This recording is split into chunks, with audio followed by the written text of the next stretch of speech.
Ya undang-undang perintahkan itu, negara wajib menyediakan pekerjaan yang layak untuk hidup dan penghidupannya. Itu kata konstitusi. Kami ingin bawa pulang devisa. Ya. Kami ingin tambah pengetahuan kami. Keluar negeri itu pasti minimal ada tambahan pengetahuan tentang perbedaan kultur. Jadi dari awal memang pembekalan itu diperlukan, backup pemerintah harus maksimal. Betul. Di mana-mana juga di daerah. Benar. Pembekuan rekening itu yang wah, ini dampaknya itu bikin marah semua orang kan. Dan saya kira sampai tadi pagi juga masih ada itu. Nah kalau kebutuhan dia itu 1 tahun 500 miliar misalnya, ya nggak mungkin dia jadi pekerja rumah tangga, dia akan jadi koruptor. Pekerja migran kita dimulai oleh 2 hal. Pertama, profesionalisme. Yang kedua adalah perlindungan hukum negara. Cuman itu intinya.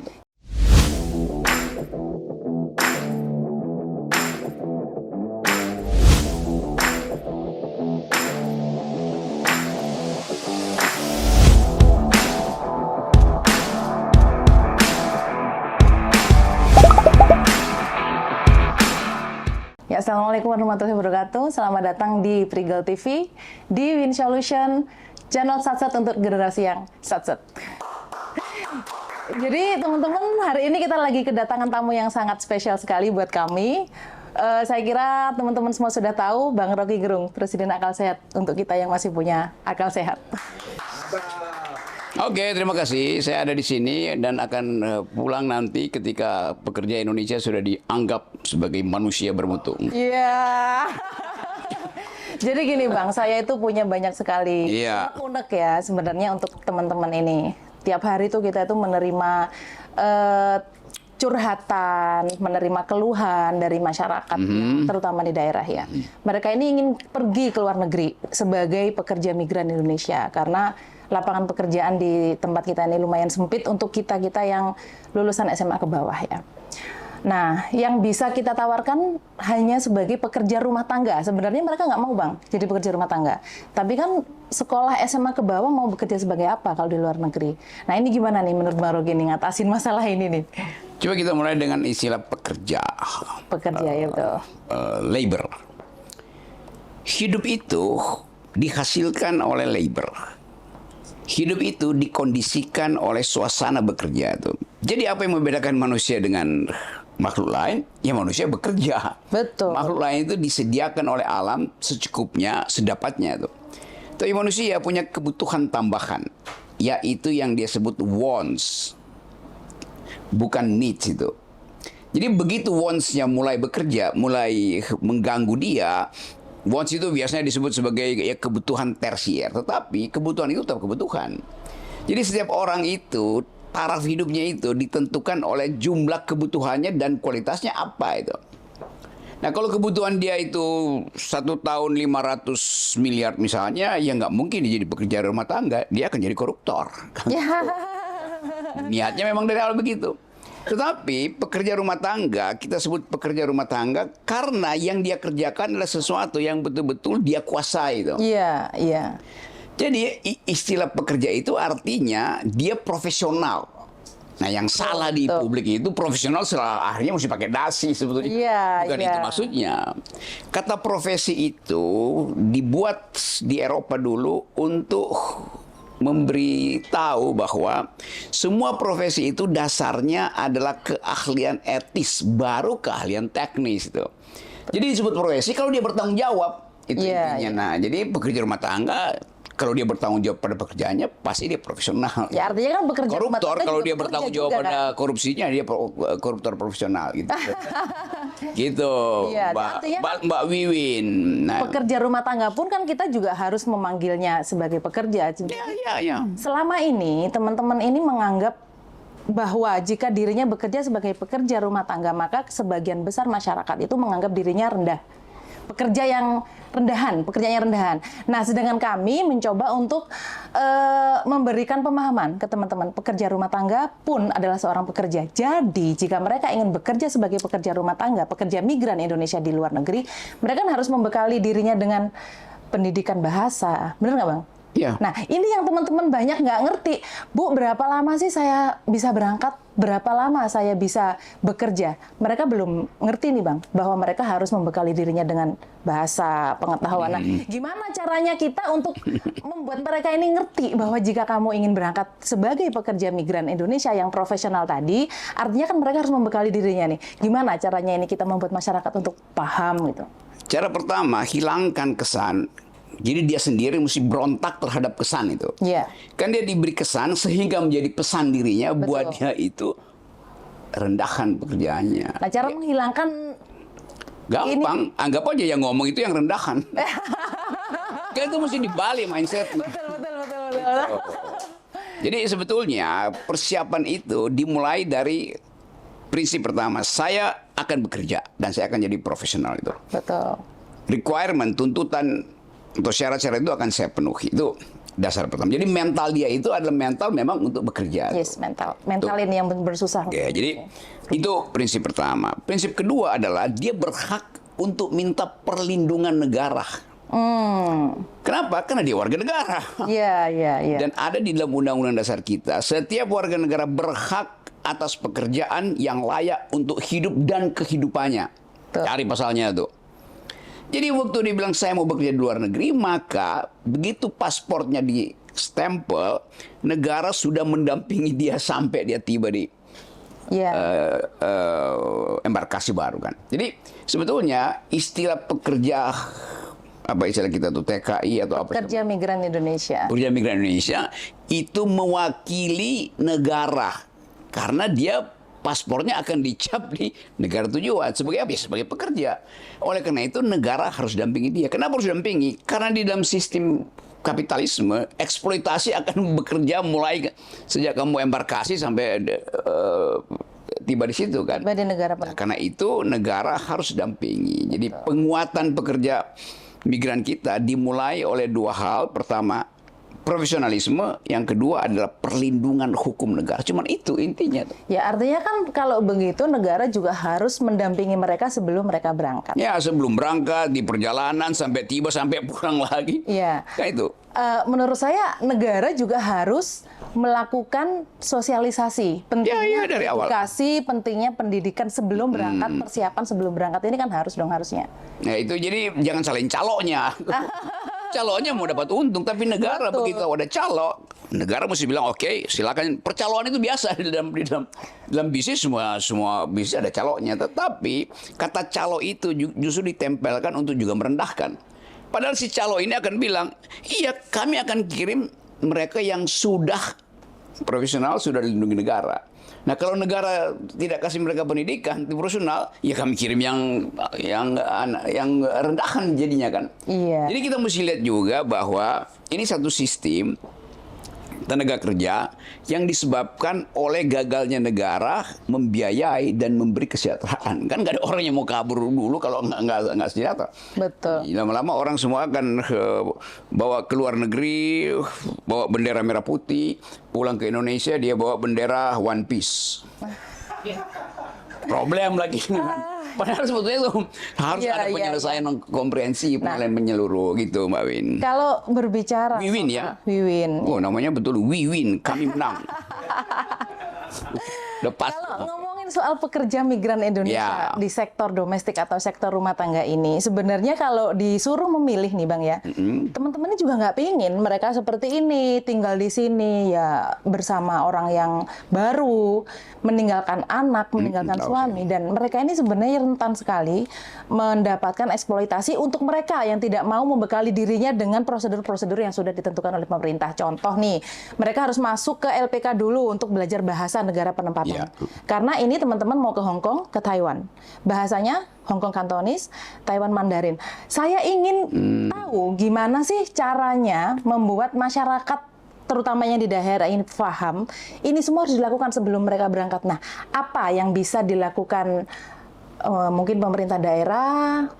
Ya terutama Pemda. Pemda mesti paham bahwa kalau warga dia di Kabupaten Lamongan, Lumajang, Lampung misalnya itu pergi kan dia akan kirim devisa tuh. Betul. Begitu dia kirim devisa, itu artinya ada sejumlah orang di Lampung yang akan dibahagiakan oleh devisa Betul, itu. betul.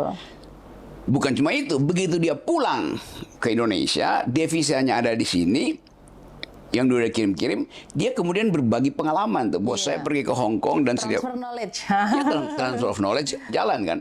Jadi sebetulnya Pemda mesti jadikan TKI ini dari daerahnya sebagai warga kehormatan. Dia bawa pulang uang, kirim uang, dia bawa pulang knowledge. Iya, iya, iya. Dan itu nggak ada urusan dengan jabatan apa. Betul. Jadi sebetulnya ini kalau disebut apa namanya pahlawan tanpa tanda jasa, ngapain kita nggak mau nyebut pahlawan? Kan pahlawan itu artinya berkorban, tetapi kemudian dielulukan. No, pahlawan nggak minta dielulukan. Iya. Dia cuma tahu bahwa dia sudah berkorban, ya udah. Jadi prinsip pertama pemerintah daerah itu lindungi dari awal supaya dia bawa pulang juga knowledge yang akan diajarkan ke rekan-rekannya tuh. Begini cara cuci piring ala Hong Kong. Di Eropa lain lagi itu. Di Taiwan lain lagi. Ya, itu kan jadi ada pengetahuan baru tuh. Iya. Sehingga betul-betul yang dikirim berikutnya nggak perlu lagi belajar daftar 10, tinggal 3 yang dia mesti hafalin. Iya. Lama-lama semuanya tinggal 2. Lama-lama dia bisa ngajarin akhirnya Iya, teman-teman dia yang belum berpengalaman di dalam kultur yang berbeda-beda di setiap negara penempatan. Betul. Artinya kan kami nggak salah dong kalau minta tolong pemerintah daerah untuk membantu mensosialisasikan ke masyarakatnya agar mereka ini mau belajar sebelum berangkat. Nah, untuk memotong rantai si calo tadi, maaf ya, karena semakin banyak tangan yang membantu teman-teman ini akan semakin banyak kos yang mereka keluarkan. Mereka ini kan ingin bekerja untuk cari uang, Bang. Kalau mereka harus bayar calo A, calo B, calo Ya, karena C. itu calo juga adalah insentif buruk bagi dia tuh. Iya. Tapi si calo berpikir, loh nggak ada yang ngurus kan? Iya, Mereka ya butuh udah, kami kan? ngurusin. Aku juga butuh duit Ya, kan. karena itu mesti, bahkan si calo itu diajak aja oleh Pemda. Ya, kita sebut calo karena kita nggak tahu mau sebut apa itu, maklar apa-apa segala macam. Supaya dia juga mengerti bahwa kebutuhan dia untuk bercalo itu dilindungi oleh undang-undang sehingga Iya. dia resmi menjadi semacam perantara. Dalam perantara itu dia juga fasilitasi. Kalian nanti mau pergi, saya memang lagi apa namanya nyari pekerja, tapi saya udah ketemu Pemda. Pemda bilang ABCD. Lalu si calon TKI merasa bahwa oke, dia nggak akan dicaloin dalam pengertian negatif loh, kira-kira begitu kan? Iya. Kan selama ini masalahnya ada di situ. Pemerintah salahin calonya bilang itu bukan tugas kami kami cuma diminta untuk ngumpulin. Mengantarkan, Ya, iya. yang mendampingi. Sebenarnya kalau Yang bahaya yang justru di bandara yang diperes. Oh iya, iya. Itu lebih. Sebenarnya kalau di era sekarang sih, Bang, agak Ya. lebih mudah sih menurut saya karena ada sosial media ya. Kita Oke, bisa menggunakan platform-platform sosial media mensosialisasikan ke mereka. Tapi kan peran pemerintah juga penting untuk Yes, ya. mensosialisasikan ke masyarakatnya. Oh iya, kamu kalau sebelum keluar negeri, sebelum sebagai pekerja migran harusnya begini loh, begini loh, begini loh. Karena jujur saja, Bang, mereka nggak tahu. Ini ada kesempatan. Ini koperasi lagi dibikin oleh Pak Prabowo, 80.000 koperasi. Jadikan juga soal ini agenda di koperasi, kurikulum koperasi. Koperasi apa? Ya koperasi yang mengajarkan profesionalisme, koperasi yang juga membantu teman-teman TKI ini kalau mau cari informasi datang aja ke koperasi. Ya, membantu mensosialisasikan Ya, ke itu, masyarakat gitu. ya agar memotong mata rantai si calo tersebut. Calo. Karena kalau sudah begitu kosnya akan lebih tinggi dibanding mereka yang datang langsung ke tempat kami daftar dan belajar gitu. Nah, selanjutnya saya ingin sampaikan bahwa Oke. si pemerintah ini terlalu panjang, Bang, birokrasinya. Ya, pemerintah birokrasi dibikin panjang karena dia nggak tahu ujungnya apa sih yang mau dia cari kan. Jadi harusnya ada satu paket yang dikelola oleh satu badan itu. Ini badan itu langsung aja ke presiden kan? Iya. Badan itu. Kenapa? Karena ini kebutuhan mendesak ini. Jumlah penduduk kita 280 juta orang, yang miskin itu kira-kira udah 210 orang. Jadi 210 orang ini mesti diurus langsung oleh siapa? Ya nggak usah lagi dirjen segala macam. Presiden langsung, ada kepala badan. Selesai problem kan? Efisiensinya di situ. Jadi seolah-olah dianggap bahwa ini prosedur birokrasi yang panjang itu supaya dia dari awal inputnya udah buruk. Dia mau pergi ke luar negeri cepet-cepet mau dapat uang. Iya. Maka cepet-cepet juga kasih dia fasilitas, gitu kan. Cepet-cepet juga dampingi itu, gak usah pakai birokrasi panjang-panjang.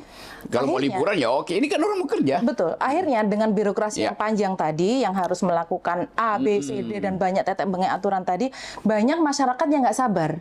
Dampaknya apa? Mereka berangkat non prosedural. Ya itu masalahnya. Iya kan? Karena prosedurnya dibikin panjang lebar, dia butuh anaknya semester depan harus masuk universitas, sawah udah nggak Panennya nggak produktif, cukup. iya, jadi dia mesti cepat-cepat. Jadi, Iya, dampaknya nanti kan ke mereka sendiri nih. Kalau sudah mereka berdampak, contohnya nih mereka berangkat ilegal dan Ya. terjadi sesuatu di negara penempatan, kan negara juga yang repot akhirnya nanti kan. ya itu dan ada satu poin bahwa sudah ada tradisi misalnya sekali ilegal terus saja kan nanti kalau ilegalnya sukses dia akan kampanyekan ilegal aja sebetulnya. Iya, Cepat iya. masuk tuh kan ada daerah-daerah yang sebetulnya kirim ilegal terus. Gimana sih caranya ya pemerintah ini agar birokrasi nggak terlalu panjang, bisa nggak diputus rantai birokrasinya Sangat bisa melelahkan diputus. itu? Kalau pemerintah mengerti bahwa ini kedaruratan tenaga kerja, kedaruratan ekonomi. Karena itu Harusnya kan dipercepat ya. harus dipercepat. Tapi yang dipercepat adalah apa namanya ini pembekuan rekening itu yang Wah, ini dampaknya dipercaya itu luar bikin biasa. marah semua orang kan. Dan saya kira sampai tadi pagi juga masih ada itu. Betul. Kami ya di sini sebelum Bang kita yang masih- berangkat ini kan kita briefing nih, kita kasih pembekalan sama saya Ya. atau sama Bapak ya. Jadi dia itu kita kasih tahu bahwa kalau kamu gajian ya, nah gajimu harus tarik di rekening kamu sendiri, Ya. jangan di rekening orang lain. Diajarin. Walaupun itu suamimu gitu ya. Nah, sekarang yang terjadi apa? Mereka kan di sana di sana itu kontraknya 2 tahun. Selama 2 tahun dia terus masukin uangnya ke rekening itu. Nah, mereka m-banking ini kan nggak setiap saat bisa akses, Bang. Karena kalau begitu mereka ganti handphone, m-banking nggak bisa diakses kan. Nah, banyak ini yang sudah mengalami kejadian yang sama, ternyata rekeningnya di dorman sama PPAT. Karena ini yang paling kedampak ya teman-teman pekerja migran. Kalau kita yang di sini misalnya kita kedampak nih kan kita gampang urusnya, kita bisa ajuin melalui Ya. PPATK dan kita bisa cek berkala kan. Lah kalau teman-temannya di sana, sedangkan mereka ini pekerja rumah tangga, tinggal di dalam rumah majikan, tidak bisa keluar setiap saat. Mungkin liburnya hari Minggu Bang tutup. Terus gimana dong solusinya kalau sudah kayak begini? Ya itu akibat birokrasi yang nggak ngerti soal apa tuh transaksi sebetulnya. Apa tuh yang disebut kebutuhan? Apa yang disebut nabung? Kan konsep-konsep ini PPAT nggak ngerti. Iya. Tapi bukan sekedar dia nggak ngerti. Kita presiden walaupun udah selesaikan, tetapi di lapangan masih terjadi. Maka orang mesti gugat terus ini. Apa di belakang kebijakan dungu itu? Kebijakan dengan ya sih yang paling kedampak ya sebenarnya teman-teman PMI Bang, karena mereka kan menabung uangnya dan nggak akan juga dalam waktu 3 sampai 6 bulan mereka melakukan transaksi karena mereka di sana ya. Sebenarnya mereka pingin ngumpulin uangnya nanti setelah habis kontrak 2 tahun atau mungkin mereka renew kontrak sampai 4-6 tahun, pulang uangnya diambil untuk modal di rumah, modal usaha atau beli sawah, beli apa. Kalau rekeningnya diblokir kayak gini terus gimana dong? Solusinya gimana dong untuk mereka ini? Ya saya ngomong 2 hari lalu dengan teman saya Jumhur Hidayat. Dia ngomong keras tuh. Kalau bisa kita ras bang ini kalau begitu kan. Kalau caranya tuh. Kelihatannya presiden mendengarkan protes. Terutama dari Jumhur dan teman-teman yang merasa bahwa ini memberatkan tenaga kerja kita, memberatkan buruh bahkan. Betul. Yang kebutuhan sehari-harinya itu harus dia pastikan ada dengan tabungan itu tuh. Dan dia menabung itu ya untuk masa depan. Betul. Ya kalau tiap hari dibikin transaksi itu namanya judol Habis dong. Dipakai judol. Justru orang menabung itu kelihatan bahwa dia nggak judol, maka mestinya ya bunganya mesti ditambahin, bukannya di Kan sebenarnya bekukan. tahu dah ini Ya, uang tahu. masuknya dari mana, ini transaksinya. Nah itu yang saya apa, anggap harusnya bahwa tahu. mesti diselidiki ada apa itu, siapa yang bermain di situ itu Iya. dasarnya. Tapi oke, presiden ambil alih, tetapi ya secara teknis pagi ini juga masih ada berita teman saya pergi ke suatu bank dan ada ibu-ibu di situ mau cairin, ternyata bisa. masih diblokir kan itu. Betul. Jadi sosialisasi pemerintah juga itu kan ini sistem yang sekali dibuka, jadi apa mau mempermainkan sesuatu dalam 1 minggu ini padahal presiden udah bilang tidak boleh ada pemblokiran dong. Mesti diperiksa dong, presiden mesti periksa ini kenapa di bawah itu masih ada yang ya kalau orang Ya buruh rumah tangga paling rekeningnya satu tuh. Iya, apalagi Lain kalau orang di daerah pejabat ya. rekeningnya ada 10. Koruptor itu. Ya situ, Apalagi Wiwin. orang-orang di daerah kayak ibu saya di desa, nggak akan tiap bulan sekali juga ambil uang kan. Itu dampaknya luar biasa sih sebenarnya. Nah, jadi kalau sudah begini, apa nih yang harus disiapkan oleh teman-teman yang di belakang ini, calon-calon pekerja? Ya saya lihat tadi itu ada banyak yang berupaya untuk update pengetahuan, berupaya untuk mengatakan bahwa kami ingin bawa pulang devisa, Ya. kami ingin tambah pengetahuan kami. Keluar negeri itu pasti minimal ada tambahan pengetahuan tentang perbedaan kultur, ada tambahan pengetahuan tentang bahasa, ada tambahan pengetahuan tentang teknik mengoperasikan alat rumah tangga yang serba elektrik. Itu pengetahuan semua kan.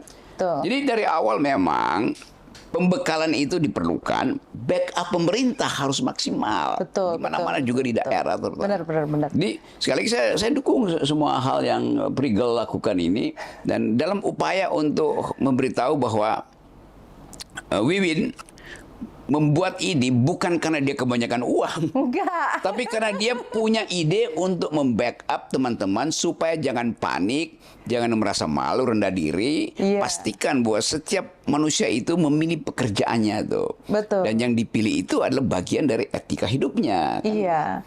Itu dasarnya. Ada yang memilih jadi menteri, memilih jadi komisaris, dan tiba-tiba komisarisnya itu tantiemnya dihapus, gajinya dipotong, lalu ngomel-ngomel. Loh, dari awal sebetulnya mesti mengerti bahwa kesempatan untuk menjadi komisaris bisa tantiemnya dapat, bisa nggak dapat. Tapi sekarang orang berpikir komisaris tantiem, begitu dia dihilangkan marah itu kan. Padahal ya itu konsekuensinya tuh. Kalau untuk saya sih sebenarnya yang ingin saya lakukan itu sederhana banget ya. Ya. Yang saya ingin lakukan itu ya tadi bukan berarti kita banyak duit, enggak. Saya ingin teman-teman yang dulu nasibnya seperti Ya, saya iya, ini betul. mau keluar dari tempurung kemiskinan yang sebenarnya sudah ada turun-temurun. Masa kita mau miskin terus gitu loh? Ya, jadi- Yuk kita keluar negeri sebagai pekerja migran, walaupun untuk sektor rumah tangga nggak ada masalah. Yang penting teman-teman ini mau belajar, memahami kulturnya tadi, bahasanya, kebiasaan, bahkan makannya kan beda nih Bang. Nah, caranya untuk membuat mereka sadar bahwa mereka harus melakukan pelatihan ini bagaimana? Karena teman-teman di daerah ini nggak ngerti loh Bang. Jadi beri gambaran awal pertama bahwa ada kesulitan ekonomi. Kesulitan ekonomi bisa diterobos dengan dua cara. Pertama adalah memperbaiki kapasitas kita. Kedua adalah memanfaatkan koneksi-koneksi. Nah, memanfaatkan koneksi ini itu berbahaya karena pada satu waktu koneksi itu makin luas, terjaring di dalam koneksi yang sifatnya koruptif, hancur karier. Kan itu dasarnya. Iya. Jadi percaya diri itu adalah alasan pertama tuh. Setiap orang ditakdirkan untuk memilih pekerjaannya tuh. Nah, pekerjaan yang dia pilih itu adalah kebanggaan hidupnya. Kenapa rendah diri? Lo Lech Wałęsa dulu buruh bisa jadi presiden di Polandia waktu itu kan. Jadi kita ingin atau saya ingin bahwa setiap insan Indonesia bangga dengan pilihan pekerjaannya tuh. Artinya menjadi pekerja migran Indonesia pun juga harus tetap percaya diri teman-teman, gitu kan? Apa bedanya pekerjaan rumah tangga dengan pekerjaan atau wakil presiden misalnya? Nggak ada bedanya. Nggak ada bedanya. Mereka punya kontrak yang jelas Ya, kok. justru itu. Mereka punya gaji kok dari pekerjaannya kok, ya kan? Justru itu lebih mulia pekerja rumah tangga yang pajaknya dipakai untuk membayar menteri-menteri kan? Itu dasarnya. Bener banget, bener. Luar biasa, ya bener banget. Nah, artinya kan saya boleh dong meminta pemerintah daerah untuk memberikan pemahaman ke masyarakat. Kalau mau berangkat ke luar negeri sebagai pekerja migran, untuk mau membekali dirinya dengan yang tadi kita bilang, bahasanya, kulturnya, bahkan makannya kan berbeda nih. Agar apa sih? Agar mereka mau jalan sendiri tanpa harus bergantung ke siapapun. Karena kita perempuan, Bang. Yes. Perempuan itu di daerah ini untuk mencari pekerjaan yang layak agak lumayan susah ya. Karena ya itu tadi, banyak sekali faktor-faktor yang mendukung seperti ijazah, usia. Nah, teman-teman yang di belakang ini rata-rata perempuan, Bang. Mereka ini lumayan berat ya untuk bisa berangkat ke sana. Kalau mereka berangkat tidak prosedural, apa jadinya nanti? Siapa yang mau melindungi mereka? Jadi Wiwin, terangkan pada Pemda proses pelatihan itu dasarnya ada pengalaman kamu Iya. sendiri kan. Kamu berapa 15 tahun di Hong Kong dalam usia yang seharusnya harus sekolah 18 tahun mesti sekarang mungkin kamu Harus pacaran. iya iya 18 tahun harusnya punya pacar lah, aku Iya. nggak punya tahu. dan mesti beberapa kan. Harusnya kamu 18 tahun. Orang aku kerja loh bang. Ya, 15 tahun di situ harusnya kamu udah S3 itu kan. Amin.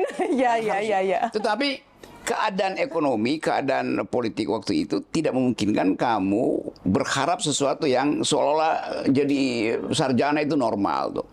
Lalu kamu dapat pengalaman dan kamu bentuk satu usaha yang memungkinkan orang menilai bahwa usaha ini datang dari pengalaman kamu.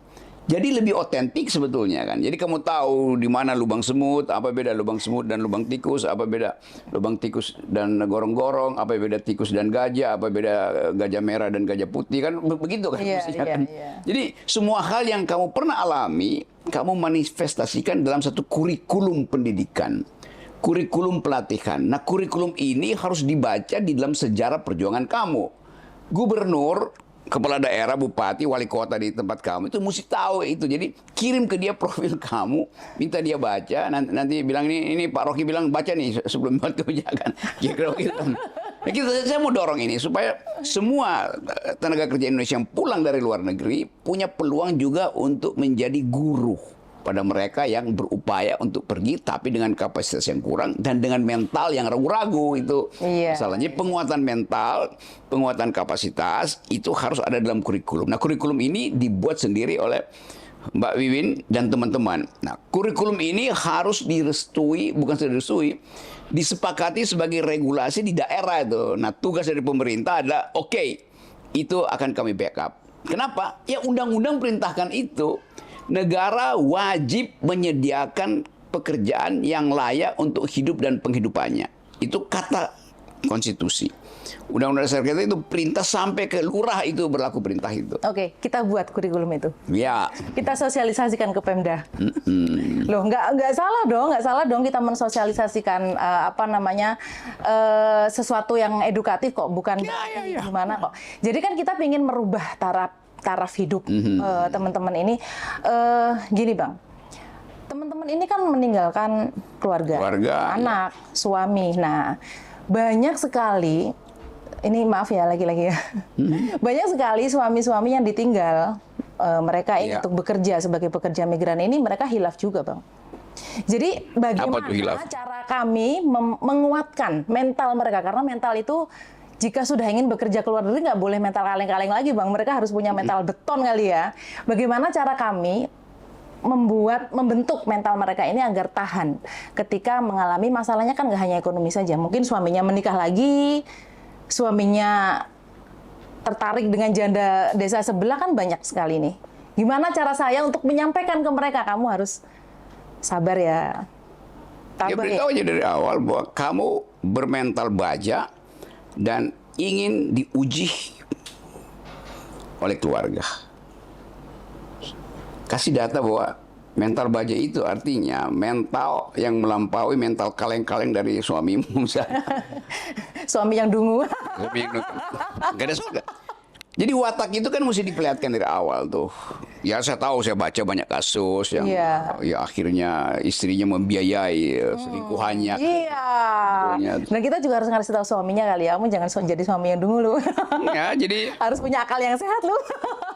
Jadi kesempatan itu ada kalau Pemda juga mengerti data ini. Data bahwa perempuan itu bebannya 7 kali lipat dari laki-laki. Betul. Karena dia mesti pikirin masa depan anaknya. Pada saat yang sama dia harus mengatur penampilan dia karena dia perempuan. Potensial kena pelecehan tuh. Betul. Dan juga terangkan bahwa ada data bahwa sekian banyak suami yang istrinya bekerja itu akhirnya selingkuh, kawin lagi atau segala macam kan. Supaya Pemda juga ngerti bahwa ini masalah sosial sebetulnya. Iya. Jadi kalau seorang tenaga kerja Indonesia yang memang biasanya kebanyakan perempuan ke luar negeri, yang dia tinggalkan itu adalah problem. Nah, problem ini tidak boleh dia pulang dihadapi problem itu. Dia udah punya problem di luar negeri, dia punya problem dengan ekonomi supaya Indonesia dapat devisa, jangan lagi soal domestik ini menambah problemnya tuh. Jadi apa yang mesti terjadi? Setelah pergi ke luar negeri, pendidikan sudah selesai, udah bagus kapasitasnya, ya ini keluarga termasuk suami dididik lagi nih sama oleh Pemda tuh supaya Jadi ada. peran Pemda ternyata sangat luar Iya, biasa itu. sebenarnya ya. Berarti kita harus mengikut sertakan Pemda, bagaimana caranya mereka memahamkan si keluarga yang ditinggal ini juga untuk membantu. Kan sebenarnya mereka berangkat ke luar negeri kan untuk memperbaiki ekonomi Ini memang keluarga itu, juga. bukan memang untuk dasarnya diri ekonomi sendiri. keluarga, tapi bukan Iya. bukan jadi sapi perahan keluarga kan. Iya. Kadang-kadang kan merasa oke, ada di luar negeri hidupnya enak tuh di apartemen, ada rumah orang gede, iya, tetapi psikologinya nggak di situ. Betul. Psikologinya tetap pada keluarga ditinggalkan. Jadi keluarga ini juga mesti didampingi oleh ya psikolog-psikolog Pemda ini supaya mereka justru support itu, Iya. bukan pulangnya bikin Bukan memanfaatkan ya. memanfaatkan dan bikin istrinya sakit hati kalau balik. Mereka juga harus tahu sebenarnya istrinya bekerja di negara orang ini kan harus melakukan adaptasi yang luar biasa, Bang. Ya.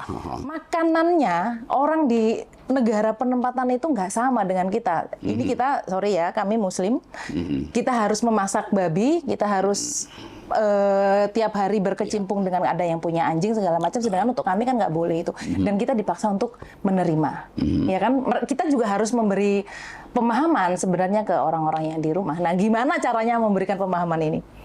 Kan percakapan itu selalu dimulai dengan kejujuran tuh. Kejujuran untuk mengatakan bahwa ada problem tetapi itu konsekuensi dari pekerjaan. Dan konsekuensi itu ya mungkin dicarikan ayatnya tuh apa bisa begitu misalnya tuh.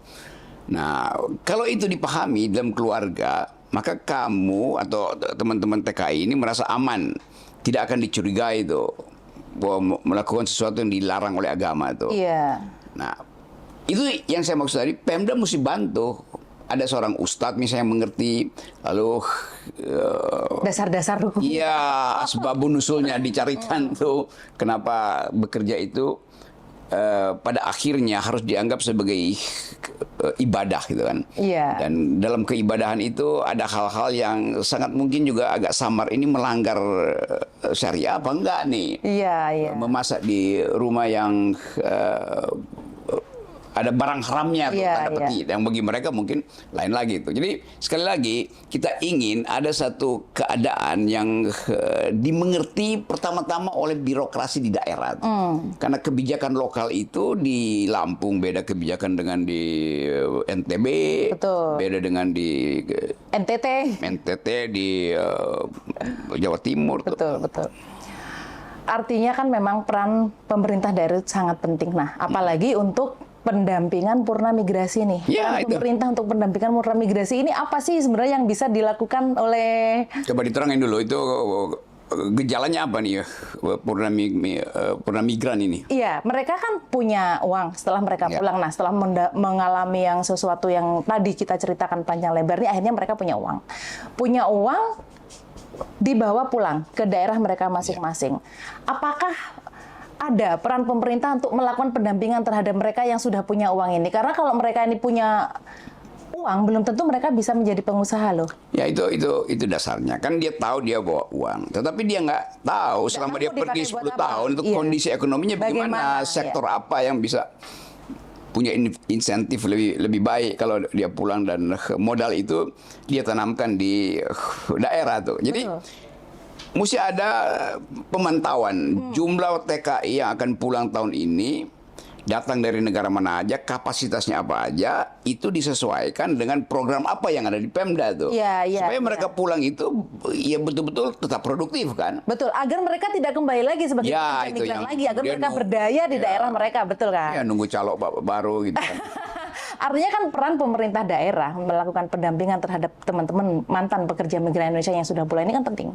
Penting kan undang-undang juga saya kira pasti atur itu kan. Iya. Sebelum berangkat diberi pendampingan, pendidikan terutama latihan mental. Setelah berangkat juga dia mesti diterima oleh dubes kita di daerah situ, dan dubes itu jaminkan Anda warga negara Indonesia, kami jamin keamanan Anda di sini nih. Harus begitu dubes itu kan. Dia pulang ke Indonesia juga harus diterima sebagai pembawa devisa. Betul. Dan kapasitas dari si purna migran ini untuk mengaktifkan ekonomi di daerah itu. Nah, itu mesti ada semacam MOU tuh. Tentu nggak mungkin dibikin regulasi, tapi MOU supaya aktivitas ekonomi di daerah itu juga langsung hidup kan. Langsung Ini kan jalan. tambahan devisa tuh di situ. Karena kan kalau mereka Tambahan tidak, devisa dan tambahan keahlian dari Benar. teman-teman TKI. kalau tidak didampingi, tidak belajar, uang yang mereka bawa dari sana ini ya habis dengan sendirinya. dan Kalau sudah habis mereka berangkat ya, lagi. tunggu pengiriman baru. Ya, iya nggak sih, bener nggak sih? Oke, jadi sekali lagi peran pemerintah memang luar biasa dibutuhkan ya kalau kayak gini. Ya, bukan dibutuhkan. Kalau dibutuhkan Harus ya. sifatnya itu dalam istilah hukum imperatif harus dijalankan. Karena dia adalah harus memahami kondisi ekonomi dan mengingat pesan tertulis konstitusi. Setiap warga negara berhak atas pekerjaan yang layak untuk hidup dan penghidupannya. Berhak. Jadi hak itu ditagih pada siapa? Ya ditagih pada negara. Ya. Aparat paling bawah dari negara, ya Pemda. Jadi logikanya begitu. Dan tidak boleh siapapun boleh menghalang-halangi Tidak boleh. warga negaranya yang Yes. ingin mencari penghidupan yang layak. Ya, itu intinya. Penghidupan yang layak. Ya, jadi teman-teman begitu sih. Kalau untuk pingin bekerja sebagai pekerja migran ke luar negeri harus percaya diri.